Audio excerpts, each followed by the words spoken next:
Shalom. Shalom. Aduh lemes banget nih. Kita biar dikit gak apa-apa. Kita harus jawabnya kencang supaya yang di bawah biar cepat datang. Shalom. Nah, ya kita bersyukur hari ini kita boleh dilayani oleh Bapak Pendeta Justinus dan juga keluarga yang boleh hadir. Dan pada kesempatan kali ini kita tidak mau berlalu sia-sia saja, kita mau tambahkan lagi sedikit beban pada Pak Justinus untuk membimbing kita dalam firman Tuhan. Nah, hari ini kita akan mengadakan sebuah seminar pembinaan iman. Sebelum kita masuk dalam seminar ini, kita mau menyanyikan satu buah lagu. Nanti saya akan bantu dulu, ajarkan nyanyiannya. Nanti kita akan nyanyikan bersama-sama. Yuk, mari kita nyanyikan kepada Daud. Dipersilakan. Judulnya Jadikan Aku Batu Hidupmu.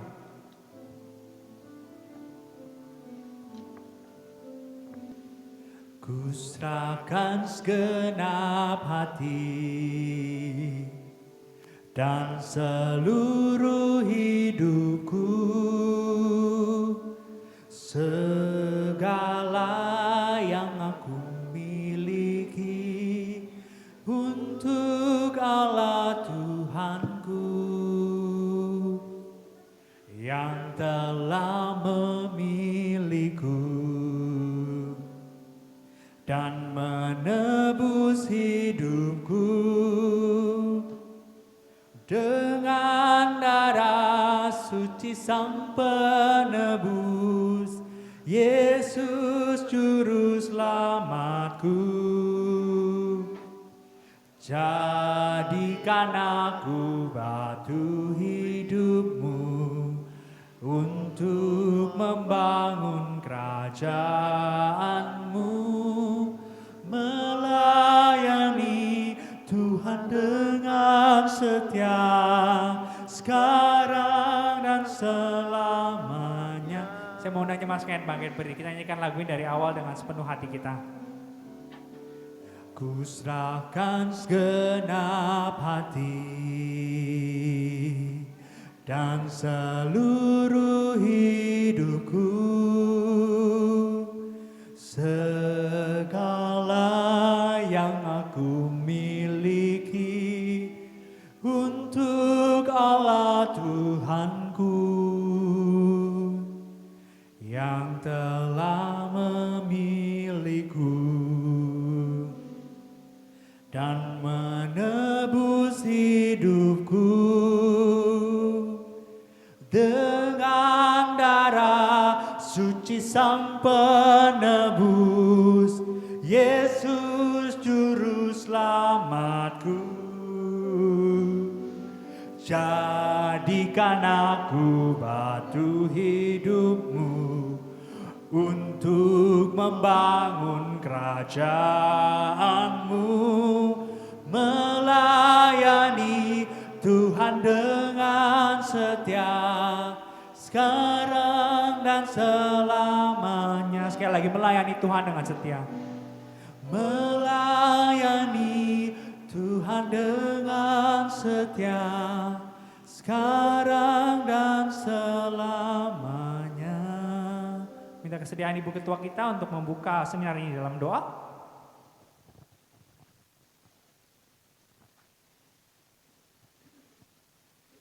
Mari kita satu dalam doa. Bapa, kami sangat bersyukur di siang hari ini karena betapa baik kasih setia Tuhan dalam hidup kami. Kami boleh dipertemukan oleh Tuhan di hari Minggu ini dengan tubuh yang sehat, serta kuat yang baru, nafas kehidupan yang cuma-cuma Tuhan boleh berikan bagi kami. Kami boleh bersekutu bersama, kami telah diajar, dididik, dikuatkan dengan kebenaran firman-Mu. Dan saat ini lagi Tuhan bersama hamba-Mu, Bapak Pendeta Justinus, akan nanti memimpin acara kami, seminar kami pada hari ini, pada saat ini Tuhan. Kiranya Tuhan akan memberkati Bapak Pendeta Yus, memberikan hikmat agar apa yang akan disampaikan kepada kami semua, kami boleh mengerti, kami boleh memahami, dan kami boleh menjadi pelaku-pelaku firman yang setia kepada Tuhan. Oleh karena itu Tuhan, bagi kami semua yang sudah hadir, baik hamba-Mu Bapak Pendeta Yus bersama Ibu, juga kami semua jemaat tidak ada yang terkecuali. Kami serahkan semua acara ini ke dalam tangan Tuhan. Biarlah Tuhan yang akan nanti mengambil alih semuanya, sehingga kami semua penuh dengan sukacita akan nanti mengikuti akan acara saat ini Tuhan, dari awal sampai akhirnya. Terpujilah Engkau Tuhan, inilah doa syukur kami. Kami berdoa dan bersyukur kepada Tuhan. Haleluya, amin. Amin, terima kasih. Mas sekalian dipersilakan duduk kembali. Ya. Hari ini kita dapat kesempatan yang luar biasa ketika kita boleh berkumpul bersama dalam seminar. Hari ini kita akan belajar dengan tema gereja dan tantangan, ya. Gereja dan tantangannya, kita akan belajar dari kitab Ezra. Ezra adalah salah satu nabi Tuhan, alat Tuhan yang dipakai secara luar biasa pada masa pembuangan. Ketika kerajaan Israel runtuh, pada akhirnya mereka dibuang ke Babel, dan di saat itulah setelah itu ada media Persia dan semuanya.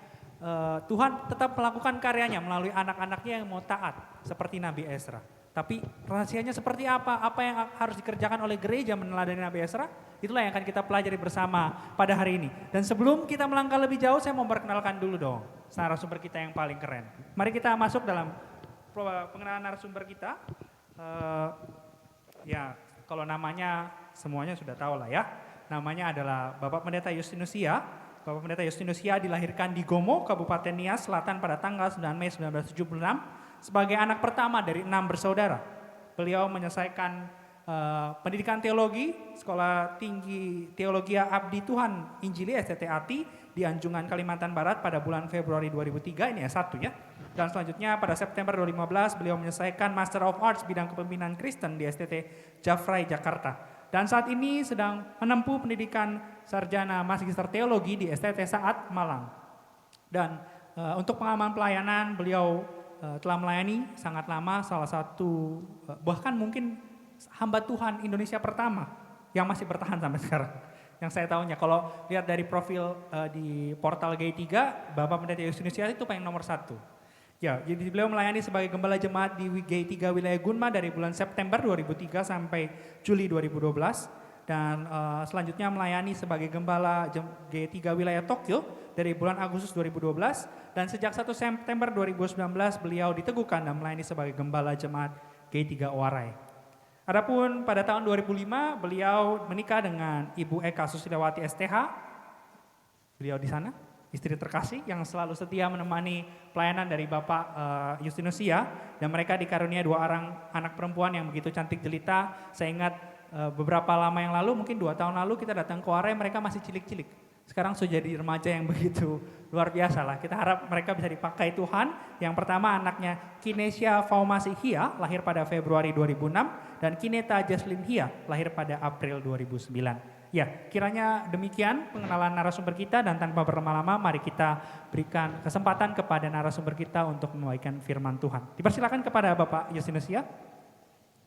Iya, baik. Terima kasih Davin, dan terima kasih sekali lagi buat Ibu Ketua dan semua jajaran majelis yang boleh memberi kesempatan untuk dapat melayani, bersekutu bersama dan belajar bersama. Saya juga senang karena melihat antusiasme jemaat di GI3 MIKI ini hebat sekali. Kalau gereja mau bertumbuh, enggak boleh menunggu orang banyak mau bertumbuh bersama baru kita maju, enggak.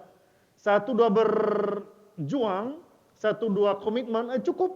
Apalagi ini bukan cuma 1-2, lebih dari 10 orang. Oh, ini potensi yang luar biasa.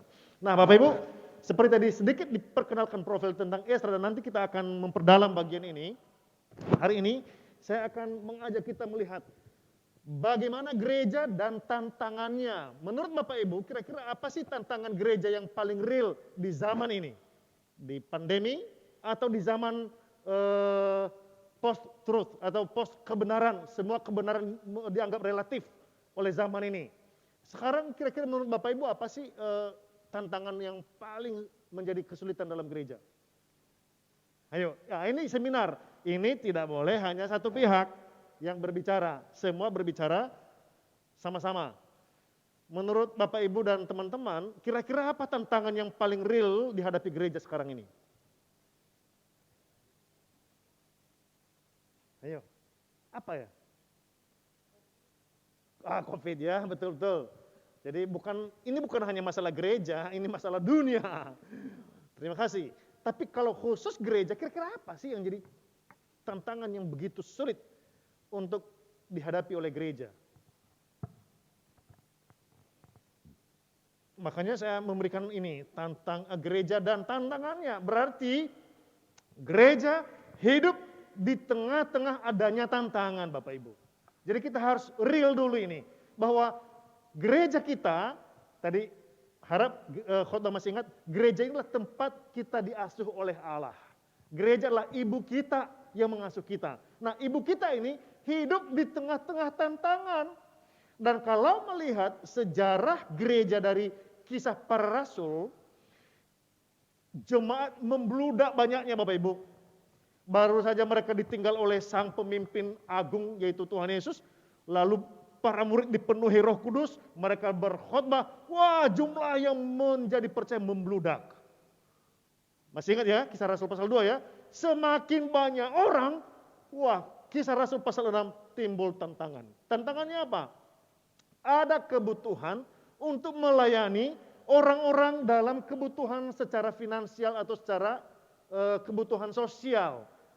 Kebutuhan makan minum, kebutuhan pelayanan meja lah katakanlah, perjamuan makan minum ini. Para rasul habis-habisan melayani. Tiba-tiba para rasul mulai peka. Wah ini kayaknya udah beralih fungsi kita ini. Kita tidak fokus lagi berdoa, tidak fokus lagi melayani. Maka tantangan yang hadir pada zaman gereja mula-mula adalah mulai kesulitan untuk melayani dalam hal rohani. Nah itu contohnya ya. Maka para rasul berpikir keras. Kalau begitu kita harus pilih orang-orang yang punya kerohanian yang sehat, yang baik. Agar mereka fokus untuk urusan pelayanan meja. Dan kita fokus untuk pemberitaan Injil. Dan fokus untuk berdoa. Jadi tantangannya hanya teratasi. Itulah makanya kalau berbicara masalah manajemen gereja. Mulai dari Kisah Rasul pasal 6 baru mulai terbentuk. Sebelumnya belum ada. Nah apalagi sekarang udah semakin maju. Manajemen gereja makin baik.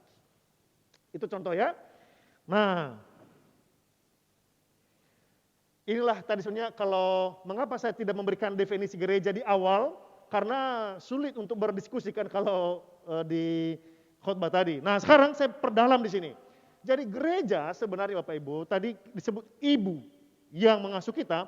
Mengapa? Karena dia adalah kumpulan orang-orang, ini garis bawahnya, dipanggil dari umat manusia. Jadi dari antara orang banyak, Tuhan memanggil orang-orang yang mendengar Injil untuk membentuk umat yang percaya atau tubuh mistik di mana tidak ada seorang pun diterima kecuali karena dipanggil. Ada panggilan dari Injil. Jadi kalau kita ada di gereja ini bukan karena suka-sukanya kita, tetapi karena Injil telah mengintervensi kita. Boleh ya? Garis bawahi pernyataan saya. Injil telah mengintervensi hati, mengintervensi pikiran dan hidup kita, dibawa masuk ke dalam gereja, lalu kita diasuh.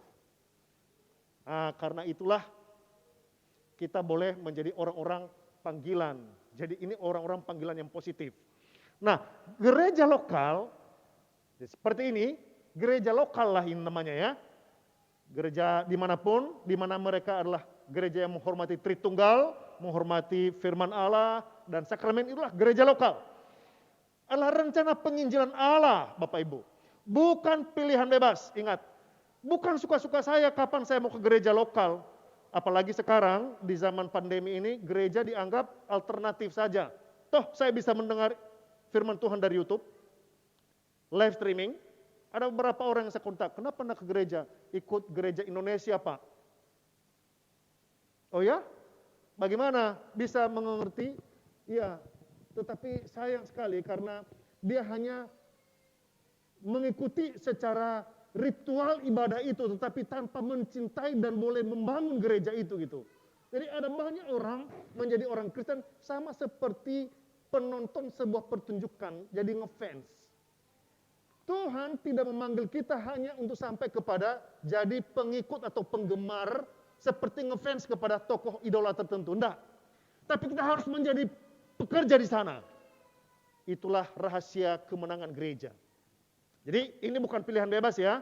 Saya bersyukur tadi ngobrol sama Ivan ini, rupanya Ivan ini jadi salah satu orang yang aktif sekarang. Dan menurut Ivan, kami pernah ketemu waktu Natal lalu dan saya layak memperkenalkan Ivan ini kepada Pak Aris. Tolong layani, benar ya? Oke. Itu karena di mana saya bertemu orang, saya akan pertemukan dengan gereja lokal. Karena tidak ada orang Kristen yang bertumbuh tanpa gereja lokal Bapak Ibu, ingat. Tidak ada orang Kristen yang bertumbuh dalam imannya tanpa ada tempat dia diasuh, yaitu gereja lokal. Jadi kita ini sedang diasuh di sini. Inilah pertama, tantangan besar dalam gereja saat ini adalah orang-orang Kristen di mana mereka kurang komitmen membaca Alkitab. Mengapa? Oke, saya tanya sekarang, silahkan berbicara. Mengapa ini menjadi tantangannya? Apa, Bu? Oh, waktunya. Oh, bukan ibu ya. Ini masih saudari ya? Saudari siapa? Oh, saudari Elvira. Kurangnya komitmen karena kurangnya waktu. Baik. Waktunya, masalahnya mengapa? Boleh ya kita diskusi ya. Elvira sebagai pelajar ya? Pelajar, Pak. Oke. Baik. Terima kasih. Ada lagi? Ekosistem. Oh, jadi lingkungan ya. Tuntutan lingkungan. Baik, jadi waktu, lingkungan. Ada lagi?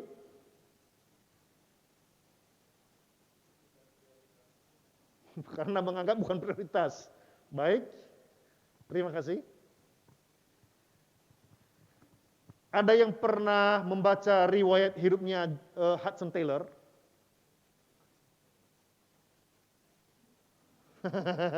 Nanti Ibu Maria Cheng tolong deh. Ibu Maria Cheng searching Hudson Taylor, seorang misionaris Inggris ke Tiongkok. Dia seorang bule lah ya, masuk di sana dan tahulah bahwa Tiongkok itu adalah satu negara yang sangat tertutup dengan Injil.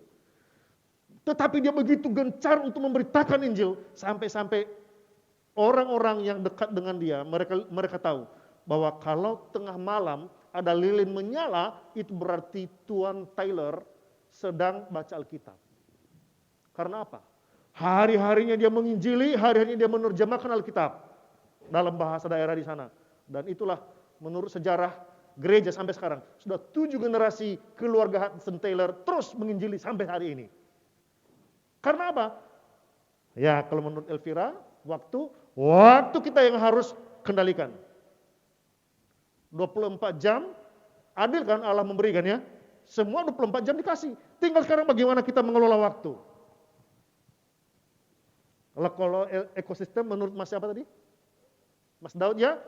Oh, apalagi kalau Mas Daud. Mas Daud dulu di padang gurun, dikejar-kejar Saul. Mas Daud itu malah terus berjuang. Enggak mengatakan, wah kita kan lagi orang-orang buruan, kita mati aja di sini. Enggak, dia tetap bergaul dengan Tuhan.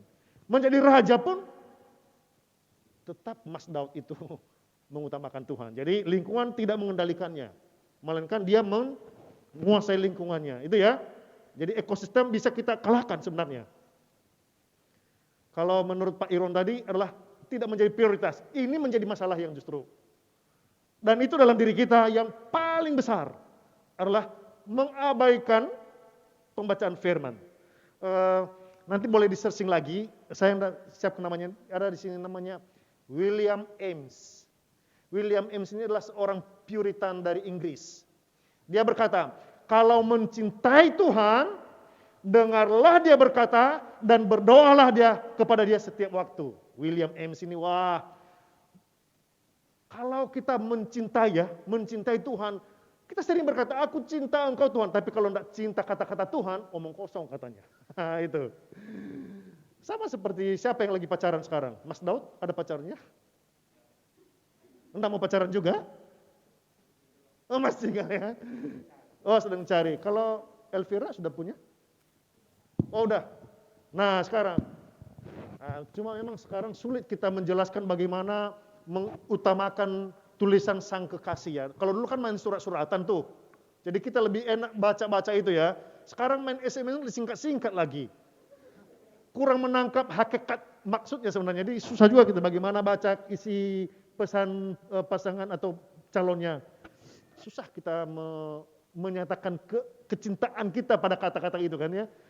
Karena udah disingkat-singkat, udah jelas. Kalau orang lain yang baca udah jelas. Ya itu memang agak sulit.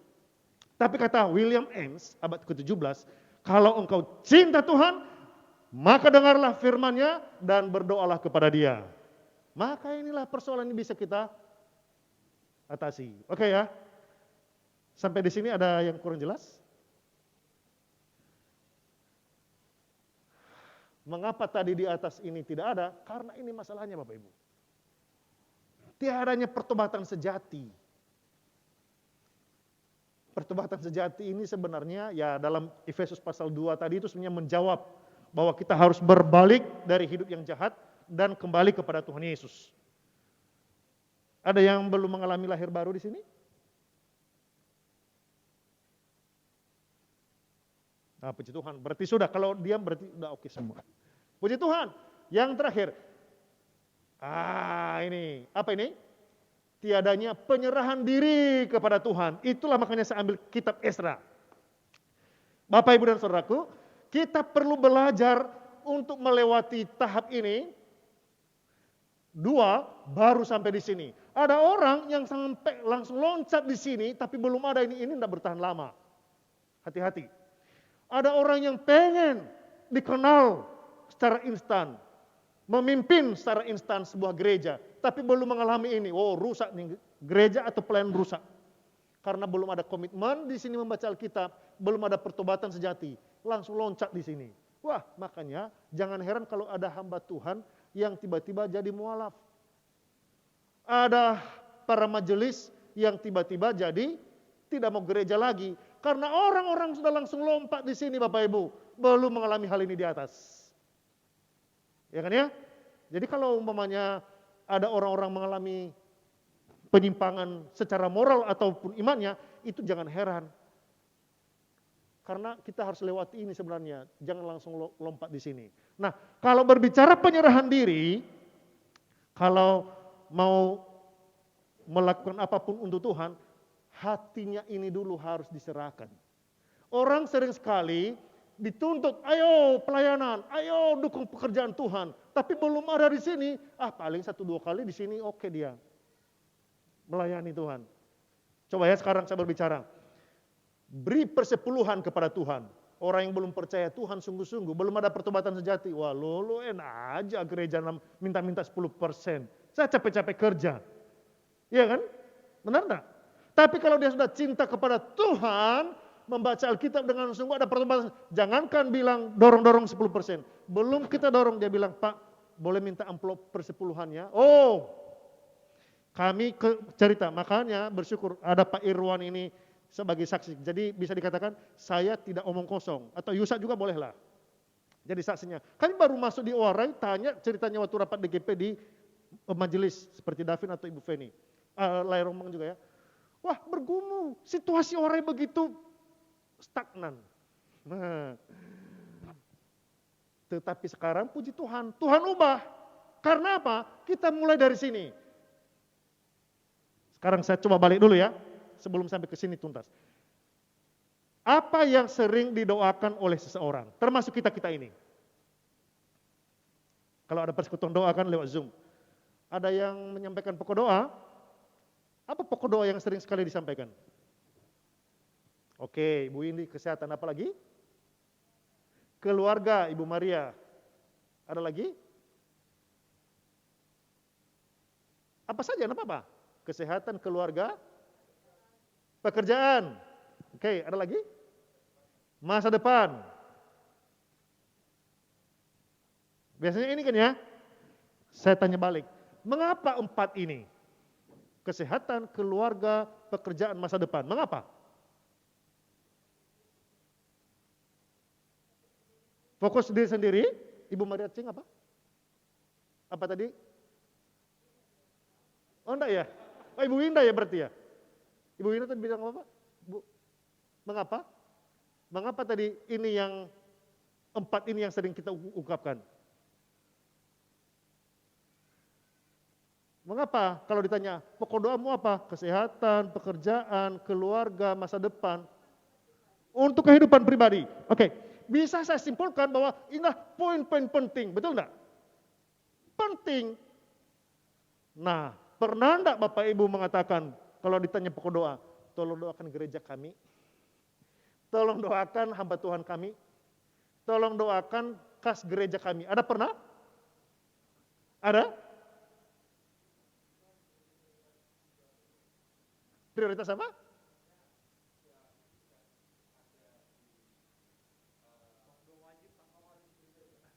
Oh, sudah diumumkan di sana.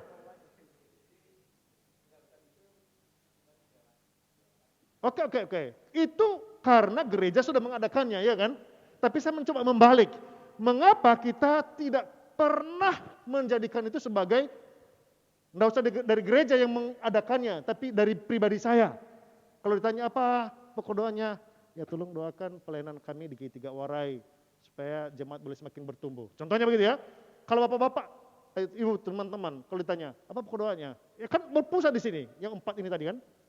Ada enggak yang pernah menyelipkan, gereja kami juga sedang dalam kesulitan atau dalam rencana pelayanan ini? Ada enggak? Jujurlah. Ada? Itulah tandanya menurut seorang pakar pertumbuhan gereja. Itulah tandanya jemaat tidak pernah menempatkan gereja sebagai prioritas pergumulan mereka. Yang mereka harapkan, hamba Tuhan bisa mikir khotbah baik, bisa mikir supaya pelayanan baik, bisa mikir keuangan baik. Tapi jemaat jarang sekali mikir, bagaimana solusinya supaya pelayanan kita semakin baik. Bagaimana supaya pelayanan kita makin berkembang. Dan ini tidak bisa kita buat kalau kita belum ada konsep penyerahan diri yang jelas, Bapak Ibu. Ini persoalannya di sini. Jadi semua akhirnya berfokus, ya kalau saya mah pokok doanya ya tadi kesehatan, apalagi pandemi ini bahaya. Pandemi, keluarga, pekerjaan, masa depan. Udah, ada lagi? Saya selalu kalau duduk dengan orang, udah sampai ini, ada lagi? Saya sebenarnya menunggu-nunggu. Ada enggak yang menyampaikan pokok doa tentang gereja? Ya kan? Mulai dari sini saja saya menantang Bapak Ibu, mulai besok, hari Kamis ya. Kalau ada pokok doa, kita mendoakan gereja kita. Apa yang menjadi kesulitan gereja kita? Baru kita mulai mikir, apa persoalannya. Coba diskusi dengan para pengurus, apa sih kesulitan gereja kita sekarang? Kan gitu ya? Tuh. Oke. Saya menceritakan sebuah kisah melalui ini. Kurang waspada terhadap kesenangan dengan berjuang mengalahkan dosa. Nah, saya mendapatkan sebuah berita Bapak Ibu. Tahun 2003 ada beberapa ibu lansia di sebuah daerah di Wong Lung Hang di Hong Kong. Jadi di Wong Lung Hang ini ada beberapa orang yang sudah umur senior jalan-jalan hiking. Namanya hiking pasti capek lah ya, apalagi sudah umur lansia. Tiba-tiba ada seorang di antara mereka ibu-ibu ini melihat sudah ngos-ngosan duduk di bawah sebatang pohon. Dia lihat di sana dekat pohon ini ada mata air yang begitu jernih. Wah, lagi panas terik, musim panas waktu mereka hiking. Lalu dia kasih tahu sama teman, ayo itu di sebelah itu ada mata air, waduh, ayo. Karena lagi panas terik, mereka juga lihat airnya jernih, apalagi kalau di gunung kan sejuk. Apa yang dibuat?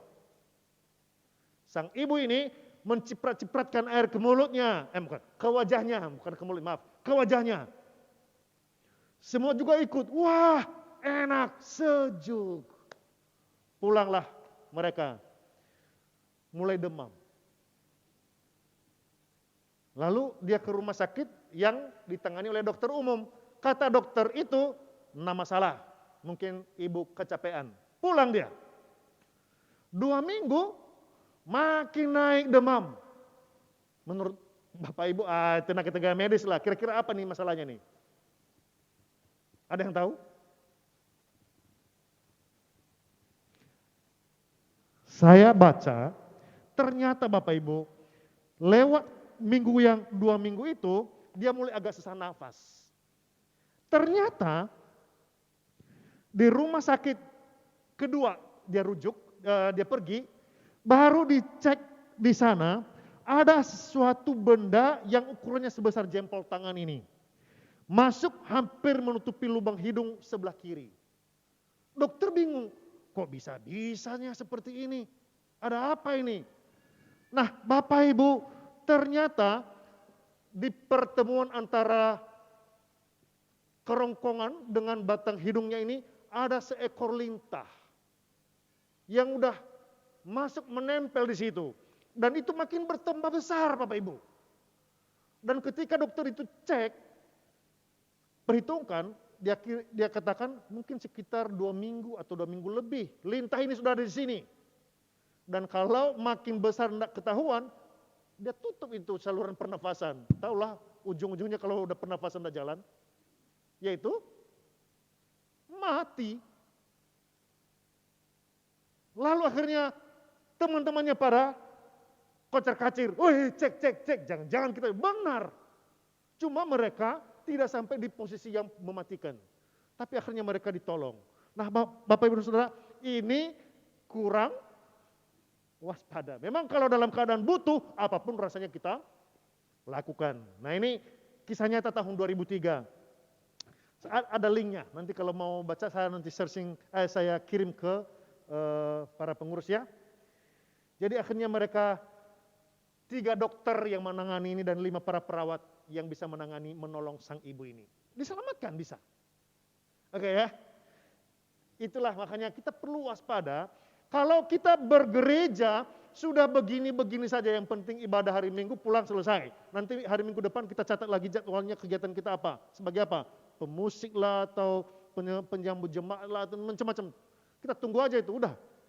Nah itu namanya kita sudah stagnan sebenarnya. Sudah sampai pada level tinggal tenang. Jadi tidak ada berjuangnya lagi kita. Padahal gereja ditempatkan di dunia ini supaya berjuang Bapak Ibu. Makanya hati-hatilah dengan suatu namanya kesenangan dalam gereja. Miki hati-hati juga sebenarnya karena ada gedung. Merasa udah tenang aja kita. Tanpa kita ya udah gereja bisa jalan kok. Tapi tidak cukup hanya sampai kita melihat dan beribadah. Kita harus berkontribusi. Ya, berkontribusi apa? Jangan tinggal yang penting saya bisa ibadah, selesai. Toh masuk surga kok nanti. Enggak cukup kita hanya berpikir masuk surga. Yang Tuhan mau, gereja Tuhan harus dibangun, gereja Tuhan harus berdampak. Mungkin satu waktu nanti bisa kita diskusikan, maunya Miki menjadi mercusuar misi GI3 karena sudah ada gedung. Jadi bisa menjadi pewarta yang luar biasa. Karena sudah Tuhan karuniakan sebuah posisi yang strategis begini. Nah, hati-hatilah. Lalu bagaimana caranya untuk kita bisa mengalahkan ini? Ini harus berjuang mengalahkan dosa. Saya menceritakan dengan kisah begini. Ada 2 orang bapak yang sudah lansia juga, bukan umur cukup senior lah. Ditanya oleh sama temannya ini, kamu tiap minggu saya lihat kamu begitu capek. Kenapa sih setiap kita ketemu kamu kayaknya ngos-ngosan banget? Lalu kata temannya itu, iya memang saya capek sekali. Mengapa? Karena sepanjang minggu ini pekerjaan saya.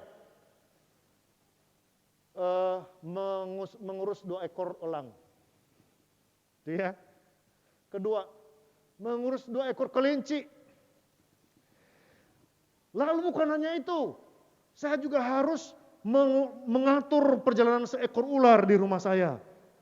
Jadi ngurus ini aja, ini kan tidak boleh gabung ini kan. Salah-salah ini berpindah posisinya bukan di sini tapi di dalam perutnya. Atau ini bisa memangsa ini, ya kan? Tapi harus diamankan sedemikian rupa supaya tidak saling memangsa. Lalu dia jelaskan, bukan hanya ini, belum. Ada singa seekor di rumah katanya. Waduh, makin mengerikan ini. Elang 2 ekor, kelinci, ini kan tidak boleh nih. Tapi dia bilang saya harus atur mereka semua supaya mereka tidak saling memangsa. Dan ada 1 orang yang saya harus jaga di rumah karena dalam keadaan sakit. Kata temannya, mustahil. Mana ada orang yang bisa ngurus begini sepanjang minggu? Iya kan? Ya itulah, menurutmu mustahil kan? Tapi saya jelaskan. 2 ekor elang ini adalah 2 mata saya. Ya kan? Mata elang kan mantap ya, sering dipakai. Kalau mata elang itu tajam. Dia bisa mencari mangsa dengan mata yang tajam, langsung terbang, langsung nangkap. Dan itulah mata saya. Itu yang terus-menerus saya harus menolong supaya mata saya tidak mencelakakan saya. Apa maksudnya nih? Iya, mata saya ini sebenarnya jelalatan. Liar begitulah. Yang membuat saya berdosa sama Tuhan. Oke, temannya mulai, 2 ekor kelinci adalah 2 kaki saya yang terus pergi, tidak jelas kemana. Dan tujuannya mencelakakan saya juga. Maka saya harus kendalikan kaki saya. Itu ya. 1 ekor ular ini kira-kira apa ini? 1 ekor ular. Pikiran? Kata David, mulut? Apa? Lidah? Mulut, lidah, pikiran, apa lagi? Bukan, sebelum ular, sekali lagi, balik lagi ke elang. 2 ekor lagi elang, apa itu kira-kira? Yang 2. Tangan ya, tangan saya. Tangan saya sering tidak mengerjakan apa yang Tuhan kerjakan. Makanya Bapak Ibu, saya katakan ya, kalau mau cinta sama Yesus, kerjakan apa yang dikerjakan Yesus. Kalau cinta gereja Tuhan, kerjakan apa yang dikerjakan gereja ini. Ya, karena tangan pun juga perlu diwaspadai. Ular, rombang benar. Ini karena berbicara masalah lidah. Wah, banyak orang-orang yang punya lidah yang berbusa. Bukan, berbisa. Kalau berbusa lain ya, berbisa Bapak Ibu. Maka ini harus dikendalikan katanya. Cara mengendalikannya, dia baca Yakobus pasal yang keempat tentang lidah.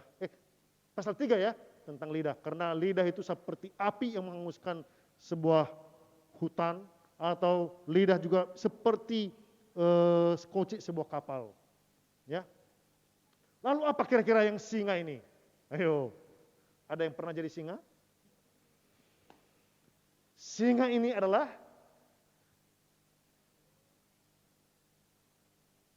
ini dia.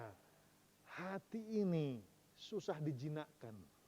Hati ini begitu liar dan hati ini susah ditundukkan. Makanya ini Raja Rimba. Gambarannya. Wah, benar ya. Jadi inilah manusia ini, makanya sulit untuk cinta Tuhan katanya. Lalu seluruh tubuhku, segenap hidupku ini kemauannya hanya untuk diikuti kesenangannya. Dan ini persoalan yang serius. Maka supaya kita bisa menghadapi tantangan dalam gereja, kita taklukkan semua ini di bawah firman Tuhan. Apakah ini bisa ditaklukkan di bawah firman? Bisa Bapak Ibu, ini bisa. Siapa yang bisa menduga Rasul Paulus yang begitu ganas ditaklukkan oleh firman Tuhan? Iya kan ya? Bisa. Petrus yang begitu gampang menyelamatkan diri, akhirnya ditaklukkan oleh firman Tuhan. Dan Yesus bawa dia menjadi pemimpin bagi murid-murid pada masa itu. Jadi semua ini bisa diselesaikan dengan datang kembali kepada Tuhan. Maka gereja bisa eksis karena ada orang-orang yang telah menaklukkan hidupnya di bawah otoritas firman Tuhan. Maka disinilah kita belajar dari Esra. Secara singkat saja, saya menyampaikan begini. Dari Esra pasal 7 ayat yang ke-27 dan 28. Saya bacakan ya. Terpujilah Tuhan Allah nenek moyang kita yang dengan demikian menggerakkan hati raja, sehingga ia menyemarakan rumah Tuhan yang ada di Yerusalem, dan membuat aku disenangi oleh raja dan penasihat-penasihatnya, serta segala pembesar raja yang berkuasa. Nah, Bapak Ibu dan Saudaraku, melalui Esra, dia telah mengalahkan seluruh keinginan dan kenyamanan hidup di tanah pembuangan di Media Persia pada masa itu. Awalnya mereka ditaklukkan oleh Firaun di Babel, tapi perjalanan dinamika kerajaan masa itu akhirnya Media Persia menaklukkan juga Babel. Sehingga orang Israel di bawah kekuasaan Media Persia. Maka setelah tiba waktunya 70 tahun di pembuangan, Tuhan bawa mereka pulang. Melalui apa? Raja Kores. Memanggil semua para pemimpin orang-orang Yehuda supaya mereka kembali ke Yerusalem. Pertama melalui Zerubabel, kedua melalui Esra, ketiga melalui kepemimpinan Nehemia. Semua ini dikendalikan oleh Tuhan. Nah, setelah mereka dipanggil, Bapak Ibu, ada penyerahan diri di sana. Dia peka terhadap cara kerja Tuhan. Apa yang kita lihat dalam minggu 27? Terpujilah Tuhan Allah nenek moyang kita yang dengan demikian menggerakkan hati raja. Jadi siapa yang menggerakkan hati raja? Tuhan. Mengapa Tuhan bisa menggerakkan orang-orang yang belum percaya? Apakah Tuhan lemah terhadap kekuatan raja? Tentu saja tidak, Bapak Ibu. Mari kita lihat. Esra sendiri bisa berbicara peka terhadap cara kerja Tuhan. Ia menyerahkan diri untuk mau dipakai Tuhan kembali ke Yerusalem. Lihat dalam ayat ke-6 ya. Esra ini berangkat pulang dari Babel. Ia adalah seorang ahli kitab, mahir dalam Taurat Musa yang diberikan Tuhan Allah Israel, dan raja memberi dia segala yang diingini oleh karena tangan Tuhan Allahnya melindungi dia. Jadi pertama, kalau kita mau berbicara tentang kita dipakai oleh Tuhan, kita harus perlu konsep ini Bapak Ibu. Tadi masih ingat ya, tantangan dalam gereja tadi, kurang komitmen untuk membaca firman Tuhan. Tiadanya pertobatan sejati dan kurangnya apa? Penyerahan diri tadi. Ini kan masalahnya kan? Maka dijawab di sini. Kita belajar dari Esra. Ini kayaknya habis baterai saya. Tes. Kita belajar dari Esra bahwa dia menyerahkan diri. Kalau mau melihat gereja kita maju, maka semua baik majelisnya maupun juga para jamaahnya harus menyerahkan diri kepada Tuhan. Jangan menuntut, maunya saya dilayani dong, aduh maunya saya ditolong dong, aduh maunya saya diutamakan dong. Tapi kita sendiri tidak pernah mengutamakan Tuhan. Kita tidak pernah memposisikan Tuhan sebagai yang terutama dalam kehidupan kita. Sebab itu, masing-masing jadilah pribadi yang menyerahkan diri kepada Tuhan. Sudah bisa memahami ya? Jawaban mengapa Yehuda bisa bangkit? Karena ada orang-orang yang menyerahkan diri seperti Esra. Nah, di dunia sekarang bersyukur ada teman-teman yang bisa menyerahkan diri melayani Tuhan. Walaupun usia muda itu tidak masalah. Menyerahkan diri itu adalah melawan kesenangan diri sebenarnya. Iya kan ya? Melayani Tuhan itu bukan perkara mudah. Tapi kalau seorang melayani Tuhan berarti dia menyerahkan dirinya. Seperti Esra, dia sudah mahir, tapi dia tidak mau mahir untuk diri sendiri. Gitu ya. Kalau mampu melayani, jangan hanya untuk mampu melayani diri sendiri, tapi layanilah umat Tuhan. Inilah yang dilakukan oleh Esra. Layani dengan menyerahkan diri. Yang kedua, walaupun dia sudah menyerahkan diri, dia tetap konsisten melayani dengan meneliti Taurat Tuhan. Itu tadi tantangan di pertama. Kurangnya orang yang membaca dan merenungkan firman. Tapi Esra menjawab di sini. Saya bisa melayani Tuhan dan bisa tetap membaca Taurat.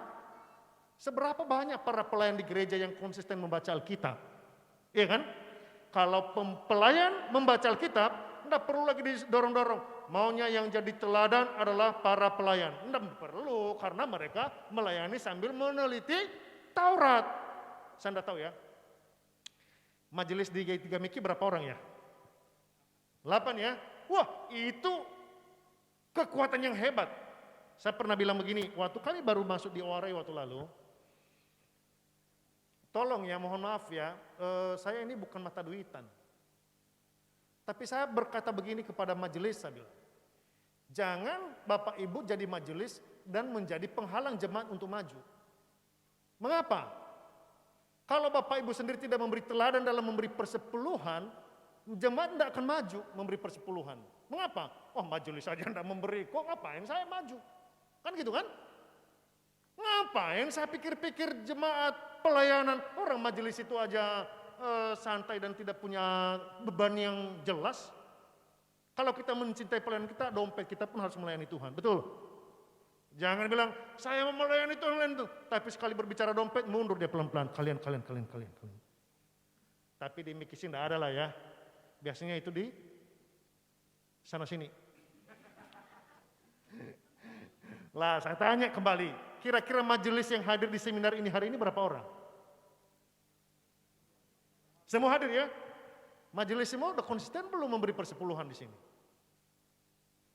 Sudah ya, puji Tuhan ya? Nah, jemaat-jemaat harus mendukung majelis. Menyerahkan dirilah sama Tuhan. Tidak akan ada alasan bagi jemaat. Saya tidak mau lah orang majelis jangan tidak mau memberi. Tidak bisa. Karena toh majelis sudah pada konsisten. Ibu Maria Ceng langsung ketawa-ketawa ya. Syukur saya sudah memberi ya. Kalau enggak saya disentil ini. Bukan menyentil. Tapi itu fakta. Maka coba sekarang yang ikut rapat DGP. Sekarang kas G3 Warai cukup aman untuk menolong diri sendiri ya minimal dalam 5-6 bulan ke depan lah gitu. Miki perlu berjuang. Ini tadi saya lihat, wih hebat nih jemaat Miki sekarang udah mantap nih makin setia ibadah makin konsen. Lalu tinggal sekarang dompetnya yang harus diserahkan sama Tuhan. Jangan hanya kakinya sampai tangannya, tetapi dompet juga. Apalagi di Miki banyak ibu-ibu, banyak wanita. Wah sangat teliti menghitung pengeluaran pemasukan. Kalau udah bicara persepuluhan, tunggu dulu. Pengeluaran masih besar. Bukan masalahnya di pengeluaran kita, tapi di hati kita, betul enggak? Singa tadi lambangnya ya. Kalau sudah ditaklukkan singa itu, memang itu pekerjaan Tuhan, itu kunci untuk kita diberkati Tuhan. Benar, memang kita bukan dagang dengan Tuhan, tapi penyerahan hidup kita kepada Tuhan dinilai dari sana. Benar. Wah ini Pak Justinus ini mentang-mentang dia bukan gembala kita, berani banget dia ngomong persepuluhan. Di OARE juga saya ngomong gini kok. Iya, saya bilang harusnya gembala yang bicara ini, bukan gembala dari luar, gembala sendiri. Karena untuk memberkati jemaat itu harus gembala itu. Supaya jemaat diberkati Tuhan, jangan-jangan itu penghalang berkatnya. Karena hatinya begitu pelit sama Tuhan, Tuhan tahan berkatnya. Wah kamu aja tidak bisa mengelola berkatku dengan baik, bagaimana kau minta berkat lagi? Kan gitu kan? Oke, untuk sampai poin nomor 1 ini, ada yang kesulitan memahami ini? Atau ada yang ingin menambahkan? Oke, Mas Daud, oke. 2, tidak memegahkan diri. Davin deh, tolong terjemahkan dulu ini Davin. Saya sudah punya di sini sebenarnya. Tapi biar supaya Davin bisa aktif lah.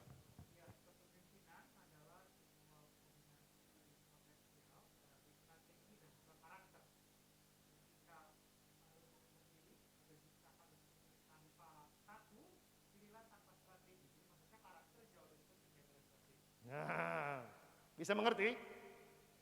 Jadi dalam dunia kepemimpinan, ini diungkapkan oleh seorang veteran perang Vietnam dari Amerika bernama Norman Schwarzkopf, mengatakan begini, dalam kepemimpinan hanya 2 yang menjadi kekuatan kita. Perpaduan antara strategi dan karakter seorang pemimpin untuk bisa menggerakkan orang-orang yang mengikutinya. Jadi majelis hamba Tuhan bisa menggerakkan jemaat hanya 2 katanya. Kalau menurut konsep kepemimpinan ini ada perpaduan antara strategi dengan karakter. Tetapi jika terpaksa salah satunya harus dibuang, pertahankan apa? Karakter. Buang strategi itu katanya. Karena apa? Strategi nanti akan muncul menyertaimu jikalau karaktermu benar. Ya kan ya? Karakter ini harus dibentuk dan itu kita bisa pelajari dari karakter Yesus Bapak Ibu. Bagi kita dalam gereja ya. Salah satu lagi seorang Charles Hodge abad yang ke-19 dari Inggris mengatakan begini, kebenaran gereja terlihat melalui pengakuan dan ketaatan lahiriah dari anggotanya. Makanya saya bilang begini, tidak memegahkan diri, ini karakter sebenarnya ini.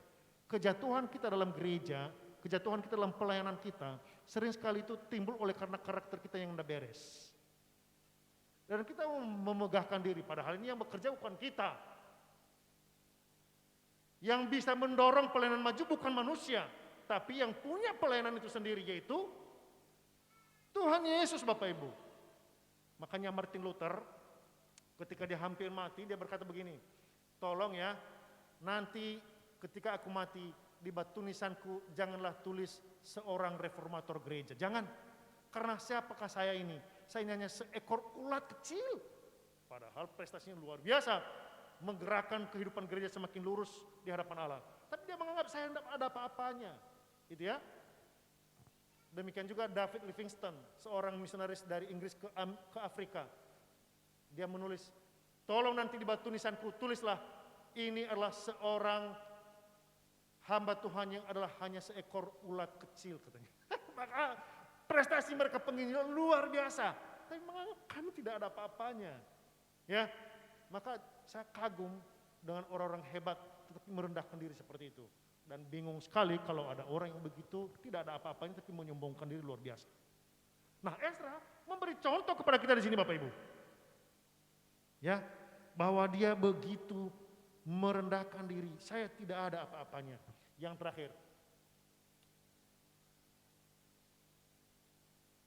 Ezra menguatkan hati. Dalam ayat ke-28, dalam Ezra 7:28 bagian A. Dia berkata begini, dan membuat aku disenangi oleh raja dan penasihat-penasihatnya serta segala pembesar raja yang berkuasa. Nah, apa yang terjadi? Bahwa dia menguatkan hati, tidak lemah terhadap pergumulan. Mana ada gereja tanpa ada pergumulan, Bapak Ibu?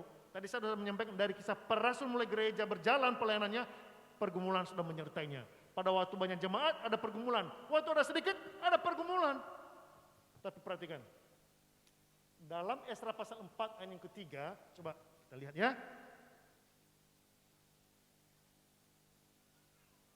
Tetapi Zerubabel, Yesua dan para kepala kaum keluarga orang Israel yang lain berkata kepada mereka, bukanlah urusan kita bersama sehingga kamu dan kami membangun rumah bagi Allah kami, karena kami sendirilah yang hendak membangun bait Tuhan Allah Israel seperti yang diperintahkan kepada kami oleh Kores raja negeri Persia. Nah, jadi begini. Waktu Zerubabel, Ezra, Nehemia disuruh ke Yerusalem, mereka menerima tugas oleh Kores untuk mendirikan bait Allah dan membangun pintu-pintu gerbangnya. Lalu setelah sampai sana ada orang-orang yang menawarkan diri, tapi ini manuver, konspirasi.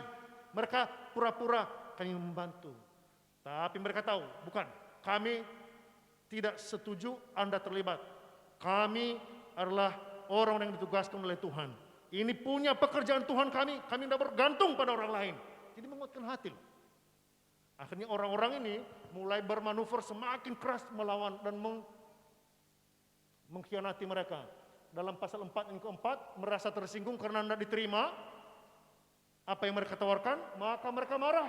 Mereka melemahkan semangat penduduk orang Israel yang pulang dari pembuangan itu. Yang kedua, menyogok para penasihat raja supaya mengatakan bahwa ini orang-orang berbahaya ini, orang-orang Yehuda ini. Jadi mereka difitnah, Bapak Ibu. Ini dalam pasal 4 yang ke-13 difitnah lagi. Jadi begitu sulitnya gereja Tuhan melintasi pelayanannya, tetapi kita bersyukur ada orang-orang yang menguatkan hati mereka. Jadi dalam pelayanan, ya bukan berarti kami di Warai sudah mencapai titik yang aman bagi enggak. Kami juga masih terus bergumul, apalagi di masa pandemi ini. Wah, situasi kota Warai itu enggak gampang untuk bisa melewati berbagai kesulitannya. Tetapi kami tetap memandang kepada Tuhan, menguatkan hati kami. Maka kami boleh ada seperti sini, seperti ada ini. Gitu. Hanya anugerah Tuhan saja. Nah, inilah yang kita bisa lihat dari Ezra, Bapak Ibu dan Saudara. Silakan jika ada yang ingin memperdalam. Ya, kita boleh berikan tepuk tangan dulu buat Bapak narasumber kita. Terima kasih Bapak Pendeta Justinus Sia. Ya, kita boleh duduk dulu minum Pak sambil menunggu. Ya.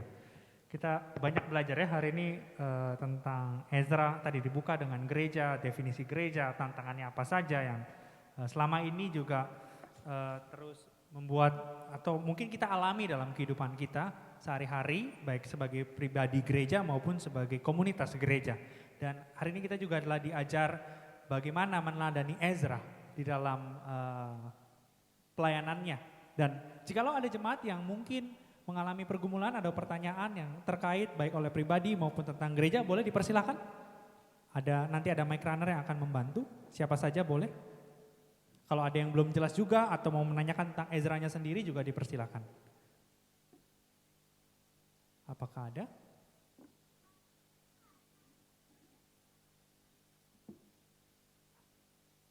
Nah, kalau belum ada, izinkan saya bertanya. Saya duduk aja ya, Pak. Ya. Iya. Ini tadi saya tertarik dengan salah satu perkataan Bapak, banyak orang yang ke gereja dengan mentalitas butuh ditolong. Mereka bukan datang untuk mencari Tuhan atau berkontribusi, tapi mereka berpikir, maksudnya mereka mentalitasnya adalah ya pengen ditolong, ya, atau bukan gereja butuh saya, tapi mereka yang butuh ditolong, makanya mereka lagi nggak bisa berkontribusi. Nah, gimana Bapak menanggapi concern seperti itu? Karena gak sedikit banyak jemaat yang datang cuma beribadah karena mereka pikirnya ya saya nggak mampu atau saya nggak layak atau saya tuh lagi butuh ditolong ya gitu. Iya, iya. Baik. Ada yang memberi masukan? Davin mengajukan bahan diskusi nih. Ada orang-orang yang berpikir seperti itu. Kan gereja ada itu untuk menolong kami. Jadi kami tidak perlu harus menolong gereja gitu. Ayo dong. Ada yang memberi masukan? Ada Mas Daud? Nanti. Atau Yusak, asisten gembala kita? Ya, ini salah satu yang sudah menyerahkan berkontribusi luar biasa Pak untuk pelayanan yang ada di gereja Miki. Ya kan Yusak dari Warai. Ya. Makasih ya Pak, kami menuai buahnya saja. Sudah dibentuk di Warai. Itu pekerjaan Tuhan. Karena itulah uniknya pekerjaan Tuhan ya. Ada yang menabur, Miki yang menuai. Tidak apa-apa. Toh bukan untuk gereja Warai kan, untuk Tuhan. Amin, puji Tuhan. Tidak apa-apa. Ya kan? Jangan diperjelas, Ud. Tidak usah merasa jadi nggak enak dengan kami. Enggak kok. Justru kami senang. Gereja Warai boleh berkontribusi, memberkati berbagai pihak, itu bagus sekali. Banyak-banyak ya Pak kirimnya. Udah ada Ishak sama siapa? Michiko.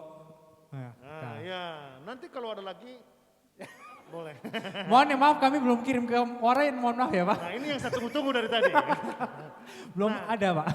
Baik, memang awalnya kita harus tetap melihat Tuhan tahu dunia ini rusak, maka Ia memberikan memberikan sebuah tempat untuk kita diasuh. Tadi kan di khotbah kan bahwa gereja itu adalah ibu pengasuh kita. Karena kita tidak bisa menolong diri sendiri. Bahkan bisa dikatakan, maaf ya, gereja ini sama seperti kandang domba yang dikatakan oleh Yesus, akulah gembala yang baik. Jadi supaya domba-domba ini terpelihara, dia harus punya wadah, yaitu gereja. Jadi dari awal memang gereja dikonotasikan, diartikan adalah untuk menolong umat Allah. Kan begitu. Tapi setelah Tuhan menolong mereka masuk dalam ini, jangan hanya butuh begini terus dong. Kan begitu ya? Tetapi harus mulai berdiri. Kan udah waktu ini berarti itu levelnya masih level anak-anak. Beberapa minggu lalu, 2 minggu lalu saya menyampaikan tentang pengajaran Agustinus Bapak Gereja. Bahwa orang beriman itu 3 fase pendidikannya. Ada fase anak, fase remaja, fase dewasa. Kita pada waktu kita fase anak, it's okay, kita masih begini. Tapi kalau udah sampai berkumis, sampai ubanan masih begini, ada sesuatu yang terjadi dengan kita. Kan gitu ya. Coba kalau umpamanya kami punya anak 2, waktu masih bayi kami suapin terus. Masa udah sampai segitu dia enggak mau makan, minta suapin. Wah, coba kira-kira kami sebagai orang tuanya, aduh sini saya suapin. Wah, itu orang tua enggak benar tuh. Itu enggak mendidik dia. Mau dia merusak masa depan anaknya begitu. Maka Bapak Ibu kalau mamanya anak sudah sampai besar, jangan begitu terus, jangan fase anak terus diposisikan pada dia. Jadi awalnya memang benar itu. Gereja menolong, tapi jangan sampai selama-lamanya gereja menolong katanya. Itu, jadi kita perlu ada fase tertentu, bukan lagi hanya sebagai fase anak atau remaja, justru kita harus fase dewasa. Jadi berbalik. Sekarang saya yang harus menolong, kan gitu ya. Sama dong, waktu kita ada TK, SD, SMP, SMA, perguruan tinggi sampai kerja, jadi berbalik kan. Kira-kira bisa menjawab, Davin? Terima kasih Pak. Iya. Jadi tadi kalau saya boleh simpulkan poin dari Pak Justinus adalah memang benar pada dasarnya gereja hadir untuk mengasuh sebagai ibu kita atau menolong kita juga, tapi tidak berhenti sampai situ, kita perlu pertumbuhan. Ya, sebagai bayi rohani kita bertumbuh sebagai remaja dan bahkan jadi dewasa yang terus berkontribusi untuk pertumbuhan gereja sebagai pos kerajaan Allah di muka bumi ini. Terima kasih untuk jawabannya. Apakah ada pertanyaan dari jemaat sekalian? Boleh lebih aktif. Jikalau ada pertanyaan silakan kepada Ibu Morimura, kepada Mike Runner dipersilakan. Ya. Terima kasih. Saya mau bertanya Pak, bagaimana menghadapi jemaat yang terus kekanak-kanakan begitu? Benar. Sudah Tips dan trik gak berkali-kali nih, dikasih Pak? tahu, berkali-kali diajar, dikasih contoh, diajar, dicontohin, tetap aja bebal. Bagaimana? Ini pengalaman pribadi ya, Bang? Karena Ibu Morimura kan bisa dikatakan saksi mata dari awal sampai hari ini kayak ketika Minami Baraka ya Bu ya. Jadi udah bolak-balik keluar masuk jemaat. Jadi bisa tahu sejarahnya begitu. Di Warai pun saya tahu Pak. Jangan buka kartu as, Bang. Tapi bagus Bu, bagus. Maaf ya. Ya itu justru bagus. Karena kita semakin real kita berbicara. Kita enggak di awang-awang kan. Nah itu yang bagusnya karena Ibu Morimura tahu situasi di Miki dan juga di Warai. Dan saya berbicara dengan apa yang ada saksinya. Jadi enggak sembarang ngarang kan. Nah tapi ini sebenarnya adalah penyakit gereja sepanjang zaman. Benar enggak? Tantangan tadi, makanya saya lahirkan ide saya tadi. Apa tantangan yang paling sering dihadapi oleh gereja? Pertama tadi adalah kurangnya komitmen merenungkan firman. Tapi dia Kristen dan dia bertahan, bahkan lebih celakanya pengurus. Dan lebih hebat lagi pengurus inti. Dan lebih hebatnya lagi punya pengikut yang banyak. Wah, ini penyakit yang mematikan. Maka caranya adalah dekati satu persatu orang yang berpengaruh itu. Kalau kita sudah lakukan bagian kita, serahkan sama Tuhan Bu. Kita tidak bisa mengubah orang. Yang mengubah mereka hanyalah Tuhan. Jadi biasanya orang-orang yang seperti Ibu Morimura tadi katakan memang itu karena sudah jadi orang Kristen dan merasa nyaman dengan kebiasaan yang sudah berjalan seperti itu gitu. Itulah makanya tolong doakan di tugas kuliah yang sekarang saya ambil itu saya sedang mendalami bagian spiritual. Jadi manusia itu sudah terikat sampai religiusitas aja gitu. Religius adalah praktek ibadah, ritual gitu. Tapi tidak sampai mengalami namanya spiritual. Nah sekarang saya lagi mendalami itu supaya bisa menjawab seperti yang tadi Ibu sampaikan dan itu menjadi satu hal yang berguna bagi pelayanan ke depan. Itu karena spiritual itu harus mendominasi religius. Tapi tidak bisa juga dilepaskan yang penting spiritual, religius tidak penting. Oh itu salah juga. Dua-duanya seperti mata uang logam. Dua sisi mata uang logam. Religiusnya ada, spiritualnya juga ada. Nah untuk menghadapi mereka itu tadi strateginya, dekati dia. Lebih daripada itu serahkan pada Tuhan, Tuhan yang berperkara bagi mereka. Kita tidak bisa mengubahnya. Kira-kira menjawab Bu? Menjawab Pak, cuma prakteknya sulit aja. Mungkin udah gedek dia. Karena ya kita sudah sering cerita lah sama majelis cerita ya. Memang ada konsen-konsen seperti itu tapi semoga yang disampaikan Pak Yus juga bisa menolong kita. Terima kasih. Apakah cukup Ibu Morimura atau mau menambahkan? Cukup. Oke, ada pertanyaan lain? Dipersilahkan. Nah, sambil menunggu pertanyaan saya punya satu pertanyaan lagi. Silakan. Bapak tadi bicara Ezra itu peka terhadap cara kerja Tuhan. Ya. Itu teladan yang luar biasa yang diberikan Ezra bagaimana dia menyerahkan diri untuk dipakai Tuhan dan konsisten untuk meneliti Taurat Tuhan. Pertanyaan saya, kalau seandainya dalam konteks manajemen gereja kan ada jemaat, ada majelis Pak. Yap. Apakah pada akhirnya sejauh apa jemaat atau sejauh kalau majelis ya oke lah.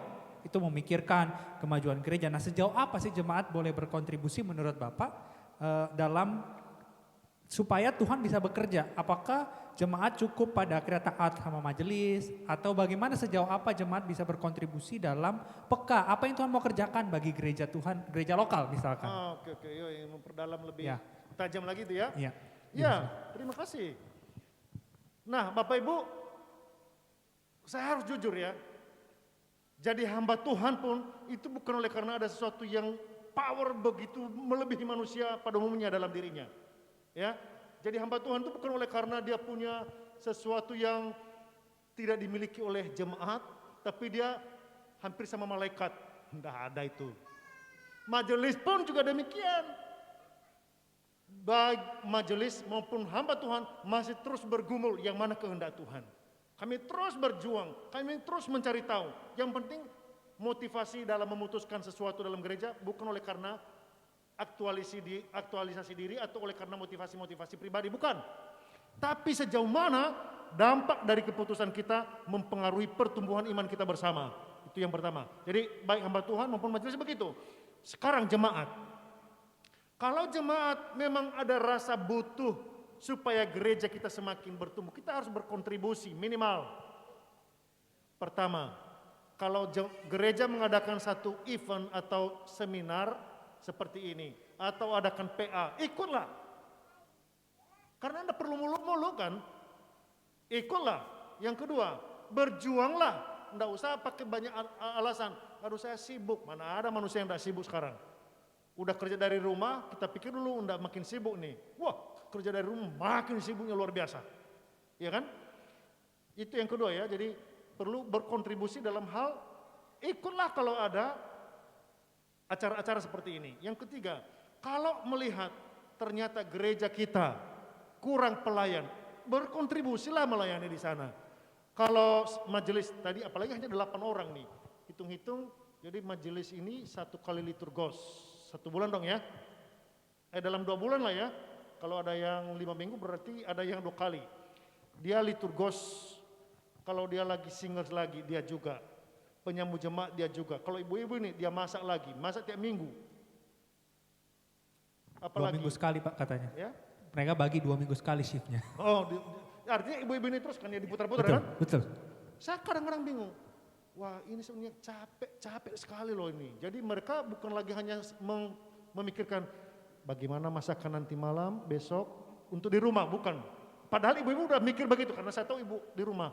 Mau makan apa? Kan kami 3 lagi yang harus diajak-ajak, ayo kompromi makan apa. Itu aja udah capek kan kamu ibu, benar enggak Bu Indah? Iya kan? Lalu tiba-tiba menjelang hari Minggu, ibu-ibu kita mau masak apa lagi? Itu bikin pusing lagi kan? Lama-lama ibu-ibu makin cepat tua di kita Miki. Nah, belum lagi mikir, lagu-lagu belum saya kirim. Laporan di rapat belum saya buat. Persembahan minggu lalu belum saya hitung. Belum kirim ke DGP. Belum hubungi majelis lain. Aduh, cepat ubanan. Udah banyak Pak. Udah ubanan ya. Kan sama seperti Ibu Murah tadi. Sudah tahu tuh katanya. Memang itu kan penyakit gereja kan, penyakit pengurus kan. Masalahnya jemaat udah jadi tenang-tenang aja, enggak merasa berkontribusi. Udah nanti ada majelis yang capek-capek, mereka yang masakin, mereka yang menyajikan, mereka yang cuci piring. Kalau Davin tanya apa kontribusi? Ya jemaat bilang sama ibu-ibu, ibu nanti selesai ini ibu naik ke atas ikut seminar biar kami yang cuci piring. Ada enggak tadi yang begitu jemaat? Belum, Ada? Pak, belum. Itu enggak usah muluk-muluk bagi saya. Ya kan kasihan dong, udah mereka yang belanjain, mereka ngatur menunya, mereka yang masak, mereka yang menyajikan, mereka lagi cuci piring. Jadi mau berbicara masalah kontribusi, enggak muluk-muluk kan? Iya kan ya? Nah sekarang tugas ibu-ibu mulai melepas satu persatu. Mungkin juga mereka lihat, ibu-ibu kuat kok. Buktinya ibu-ibu enggak pernah ngeluh. Mereka enggak tahu, ibu-ibu tuh enggak suka ngeluh di depan, tapi di belakang luar biasa. Kan begitu ya? Nah, jadi kontribusinya itu berbagi dong. Kalau umpamanya minggu ini, apalagi sudah punya gedung, kalau saya yang mengatur, umpamanya mau menjadwalkan bersama majelis, jangan juga majelis yang menyapu ini, jangan juga majelis yang cuci toilet, jangan juga majelis yang bersihkan lingkungan. Jemaat untuk apa mereka? Kontribusikan mereka di sana. Kalau saya di sini ya, ini kami bukan pembantu Anda di sini. Kami melayani supaya Anda nyaman bergereja dan Anda juga harus melayani dong. Jangan jadi bayi rohani terus seperti tadi yang ditanya oleh Ibu Murid Murah. Harus fase-fasenya ada, anak, remaja sampai dewasa. Jadi mereka juga dilibatkan. Begitu kalau kami ya, di Warai begitu. Sekarang kami udah punya konsisten untuk jadwal ibadah. Kita jadwalkan jam 6, jam 6. Pak, kita tulis jam 6 tapi nanti kita mulai jam 7. Oh, enggak mau saya. Konsisten, tulis jam 6 ya jam 6. Kalau kita bilang jam 6 supaya kita mulai jam 7, gereja aja udah nipu kalau gitu. Makanya sekarang udah mulai ditertibkan dalam waktu. Itulah, jadi kontribusinya harus muluk-muluk. Apa yang ada saja gitu. Sekarang, ada enggak yang pernah bertanya jemaat ini? Kepada pengurus pemuda, sekarang kesulitan gereja kita apa ya? Banyak Pak. Iya maksudnya ada kesulitannya banyak, tapi ada enggak pemuda-pemuda yang bertanya, apa sih kesulitan gereja kita? Apa sih kebutuhan gereja kita? Ada enggak? Iya kan? Ada enggak yang pernah bertanya? Iya kan ya? Jadi sini ada muluk-muluk. Kira-kira bagaimana Davin? Ini kalau habis jawaban begitu saya mau buka open recruitment. Nah. Karena sebetulnya kalau ditanya di gereja kita banyak yang kita butuhkan lagi kita doakan. Salah satunya seksi transportasi, mengingat gereja kita walaupun kita punya gedung sendiri, kita belum ada yang mengatur penjemputan. Ini kalau nggak naik mobil susah sekali kan sampai sini. Dan itu sedang didoakan. Sedangkan banyak jemaat yang walaupun berdaerah di Baraki, berdomisili dekat sini, tapi sulit untuk mencapai sini dengan kalau nggak pakai mobil. Jadi ini kita juga sedang doakan ya. Kita doakan semoga lewat seminar ini nanti ada jemaat yang pada akhirnya memberikan diri ya, berkontribusi seperti itu. Karena kalau ditanya banyak untuk yang bisa diisi, cuman kita sampai sekarang masih mendoakan. Dan kalau saya usul, jangan lagi timpakan kepada majelis atau ibu-ibu yang sudah rajin melayani untuk transportasi ibu-ibu lagi ya. Waduh, teler dah ibu-ibu ini. Jadi yang lain-lain yang belum ada jadwal rutinnya gitu, nggak boleh gitu. Silakan. Ya win-win solution lah. Kan gereja ini untuk mengasuh kita, kita juga berkontribusi bersama gitu kan ya. Bagaimana? Oke? Terima kasih untuk jawabannya. Satu pertanyaan terakhir, jikalau ada. Silakan. Pengurus pemuda kan di tahun ini kita sebenarnya buat menjawab beberapa masalah yang ada di gereja Pak. Jadi tentang ya apapun itu, karena kan dalam pikiran pengurus pemuda itu nanti para pemuda itu paling enggak kan kalau mereka sudah menjadi dewasa akan jadi ya ada yang jadi majelis atau ada yang lagi ya istilahnya jadi figur-figur penting dalam gereja gitu lah. Nah, jadi pengurus pemuda itu membuat sebuah program yang judul besarnya namanya Stewardship. Dia berbicara di situ berbicara tentang pengelolaan. Yang dikelola itu apa? Yang pertama, pemuda itu harus ngerti tentang talentnya apa. Lalu yang kedua, bisa mengelola waktu. Yang ketiga, dia berbicara tentang kepemilikan. Dalam hal intinya berbicara tentang uang, Pak. Lalu yang keempat, dia akan berbicara tentang komunikasi. Nah, di sini sebenarnya nasihat Bapak buat kami para pemuda ini tentang program yang sudah dibuat oleh pengurus, karena ini yang berjalan baru talent Pak. Jadi buat mengerti, karena kan nggak mungkin misal membutuhkan pelayanan tentang seksi transportasi, tapi kalau dia nggak punya hati buat pemeliharaan atau nggak punya karunia buat itu akan sulit nih Pak. Nanti dia bersifatnya memaksa. Nah, saya sih kepengen Bapak memberikan nasihat itu. Terima kasih Pak. Ya baik, terima kasih Daud. Sebenarnya makanya saya bilang tadi bahwa ini kekayaan gereja Miki yang patut disyukuri kepada Tuhan. Dia menempatkan orang-orang yang memikirkan. Ini kan jadi dari pemuda sendiri memikirkan sesuatu yang penting untuk menopang pelayanan gereja, satu kontribusi. Makanya Kalau ada program, ada rencana yang ingin dikerjakan dan ada goal yang ingin dicapai, diskusi dengan majelis dan hamba Tuhan. Karena bagaimanapun ini bukan untuk satu komisi, bukan hanya satu kelompok tertentu, tapi ini kan gereja secara whole-nya, secara menyeluruhnya gitu. Makanya kalau umpamanya setiap program pelayanan dikomunikasikan dan dikerjakan dengan sukacita dalam melayani ya, baik dalam hal antar jemputnya dengan konsep komunikasi yang baik dan juga kepemimpinan yang baik. Saya rasa tidak ada satu pelayanan yang begitu rendah atau hina di mata Tuhan. Apapun itu, tapi lakukanlah segala sesuatu, terutamanya melayani Tuhan. Bahkan, siapa yang bilang waktu lalu ya, kami di khotbah waris sempat singgung bahwa Martin Luther, apapun pekerjaan dan profesi kita, sebenarnya di belakang semua itu Allah sedang bersembunyi, tidak terlihat, tapi Dia memakai itu. Entah kita sebagai pembantu rumah tangga sekalipun, sebagai tentara di medan perang sekalipun, sebagai pejabat publik sekalipun, apapun itu, bahkan sebagai ibu rumah tangga, di sana kita sedang melayani Tuhan. Ya, jadi apapun itu tidak ada yang begitu katakan hina, rendah. Itu semua bagian pelayanan untuk melayani Tuhan. Maka pesan saya bagi teman-teman, apapun layanilah, bukan untuk aktualisasi diri, bukan untuk menonjolkan kelebihan kita, bukan, tapi hanya untuk melayani Tuhan. Itu ya. Makanya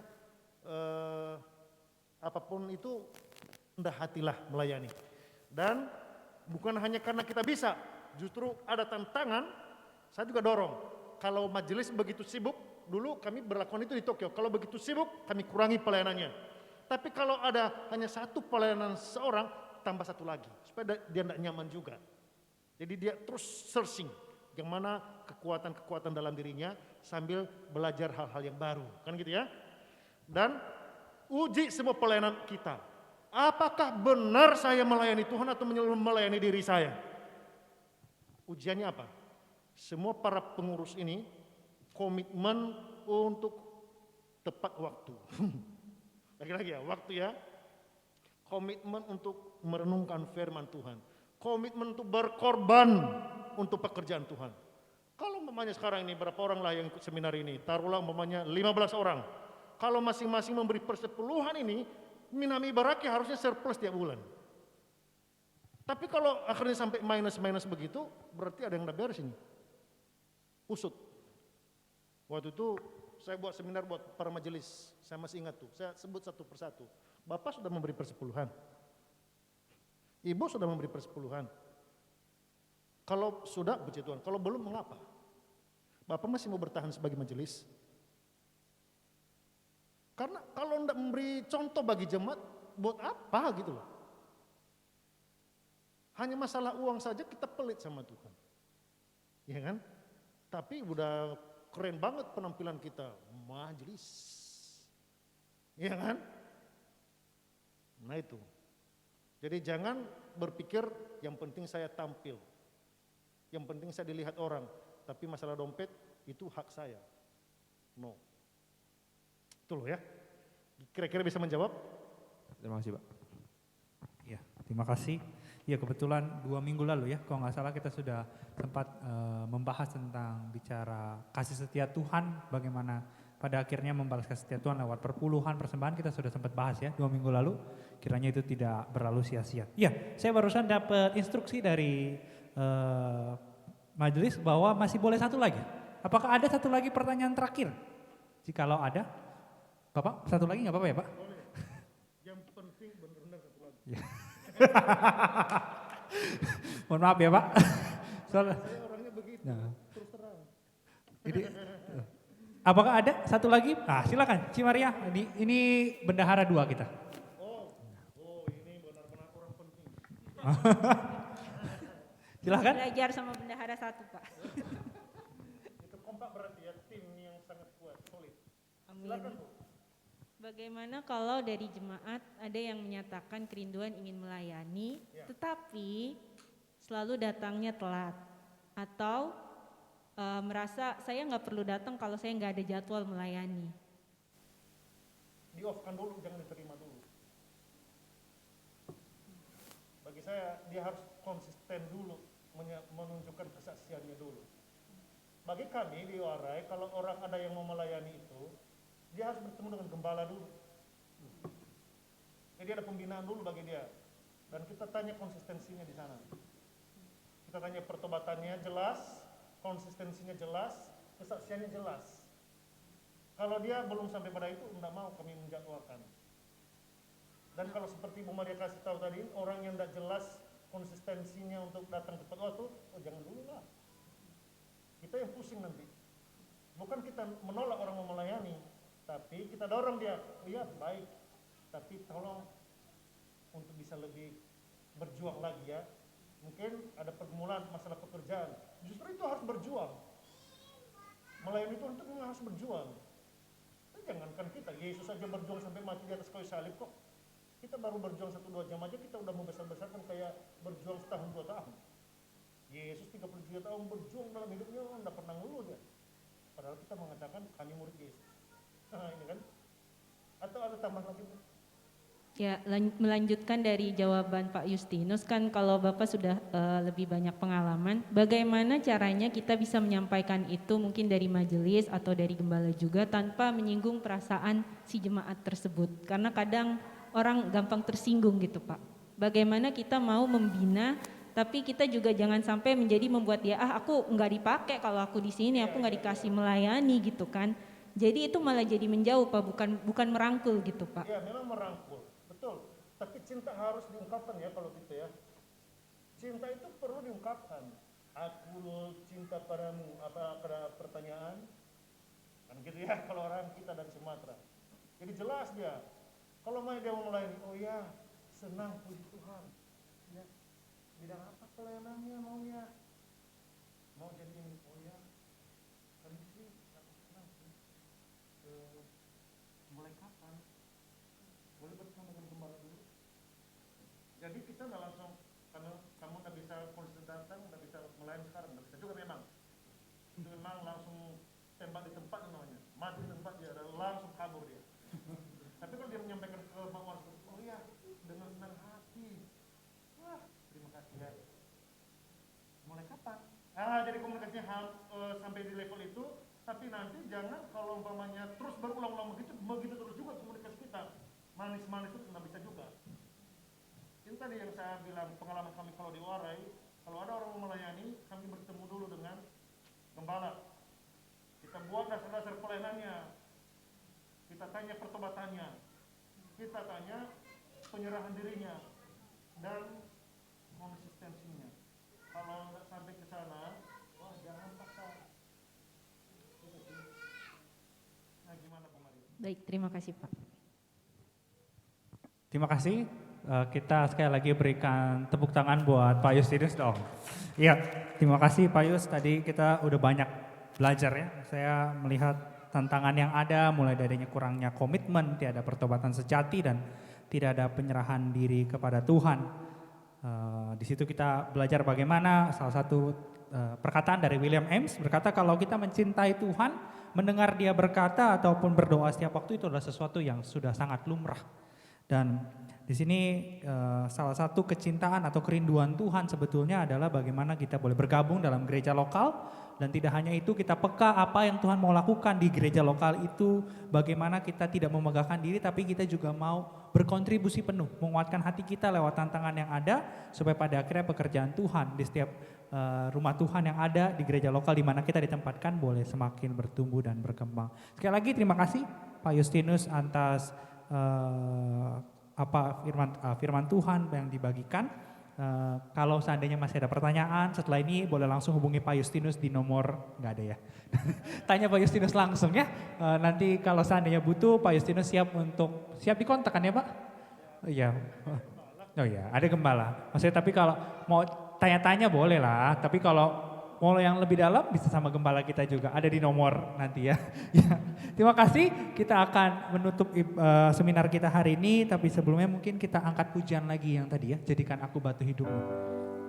Kita boleh sambil berdiri yuk, kita mau nyanyikan ini dengan lebih semangat lagi dengan sepenuh hati kita setelah kita mendengar apa yang disampaikan, supaya kita jadi batu hidupnya Tuhan bagi pelayanan Tuhan di muka bumi ini. Ku serahkan segenap hati dan seluruh hidupku, segala yang aku miliki untuk Allah Tuhanku yang telah memilihku dan menebus hidupku dengan darah suci Sang Penebus, Yesus Juru Selamatku.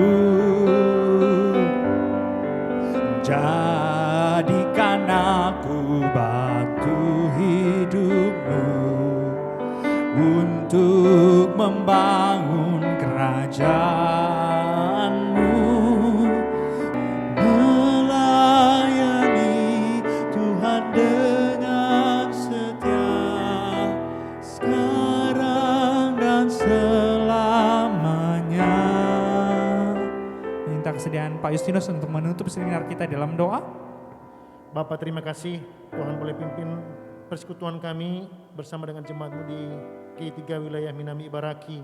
Tuhan yang boleh sempurnakan apa yang telah kami pelajari dan renungkan bersama, itu boleh berdampak dan berbuah dalam pekerjaan Tuhan melalui gereja G3 Minami Ibaraki ini. Gereja lokal adalah kehendak Tuhan, menyatakannya, mendirikannya, agar kami boleh bergabung dan boleh menjadi bagian dari pekerjaan Tuhan dan berkontribusi di sini. Tuhan memberikan kami kekuatan, konsistensi untuk mau melakukan apa yang menjadi kehendak Tuhan, seperti apa yang Tuhan boleh kerjakan dalam diri Ezra. Kami akan berpisah-pisah. Tuhan memberkati pelayanan gerejamu di sini. Hamba-Mu Bapak Pendeta Aris boleh terus dipimpin dan dimampukan bersama dengan para majelis. Biarlah Tuhan menyertai baik Ibu Feni sebagai ketua dan saudara-saudara, ibu-ibu, bapak-bapak, keluarga besar G3 Minami Ibaraki. Tuhan menyertai baik pribadi maupun keluarga, menjadi alat di tangan Tuhan untuk melayani-Mu, mewartakan Injil-Mu, dan menjadi kemuliaan bagi nama Tuhan. Terima kasih Bapak, kami akan berpisah. Tuhan sertai kegiatan selesai ini, pimpin setiap perjalanan kami pulang, boleh tiba dan semua aktivitas kami mohon Tuhan pimpin. Sekali lagi mohon Tuhan kuatkan Ibu Leni dan juga seluruh keluarga bayang di sini, bahkan semua prosesi pemakaman almarhum kakak yang ada di Halim dan di Jakarta saat ini, Tuhan juga pimpin dalam anugerah dan penyertaan Tuhan saja. Segala kemuliaan bagi Tuhan. Dalam nama Tuhan Yesus kami telah mengucap syukur dan berdoa. Amin. Amin. Terima kasih jemaat semua. Kita boleh maju, kita mau berfoto bersama.